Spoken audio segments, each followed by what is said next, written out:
د پاکستان په سطح باندې په خیبر پختونخوا خیبر ضلع کې په تاریخ کې په وړومبي ځل د خیبر 100 لیگ په نوم سره د یو داسې کرکټ ټورنمنت اختتامي تقریب هم وشولو په کوم ټورنمنت کې چې په یو میچ کې سلسل بالونه وي او یو کلاړي په یو اور کې د 15 بالونو نه واخله تر لسو پورې بالونه کولای شي په دې کرکټ ایونت کې د خیبر ضلع د بیلابیلو لسو کومونو ټیمونو برخه اخیستې وه ولې فاینل میچ د شملور زلمي او د کوکي خیل ازمري ترمنځ ولوبېدلو په کوم کې چې شملور زلمي اولنې بیټینګ وکړلو او په سلو بالونو باندې یو سل څلور 50 رنزونو ټارګټ ورکړلو کوم چې کوکي خیل ازمري په 95 بالونو باندې تر سره کړلو د دې حواله سره په جمرود سپورټس کمپلیکس کې د یو پروګرام تابع شوی و په کوم کې چې د محکمه کېل خیبر پختونخوا د صوبایي وزیر فخر جهان نه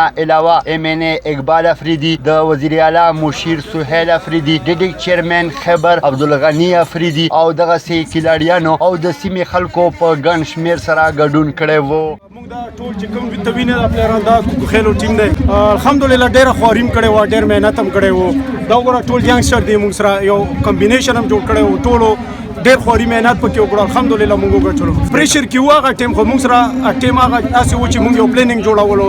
دا هغه پلانینګ موږ الحمدلله هغه ټیم جوړ کړو په کې موږ کامیاب شو ډېره مننه خوشاله عارف الله نو محمد او ویسی چیرمن یم مشلوبات نه کوم د خیبر 100 لیگ په نوما باندې وو دا د کې پی کې صدا باندې په پهلا ځل باندې وشول دا د دای وړه د فخر خبره د مونږ د خیبر نه شروعات وکړل دا ان شاء الله او په دا کې لاس ټیمونو ایساخه سیوا د هر قوم نه چکم دی یو د هر قوم نه پکې یو ټیم چکم دی ایساخه سیوا چیمپیون ټیم چکم دی دا د قوم کې خیل لو چکم دی مختلف ډیر د کم د کرکټ چکم ماحول دی نه د لک ډیفرنٹ وزګه چې دا په یو اور کې چکم دی 10 بالونو باندې مشتمل ونده سي چکم دی هر یو سیستم یې چکم دی لک په مختلف ان شاء الله تعالی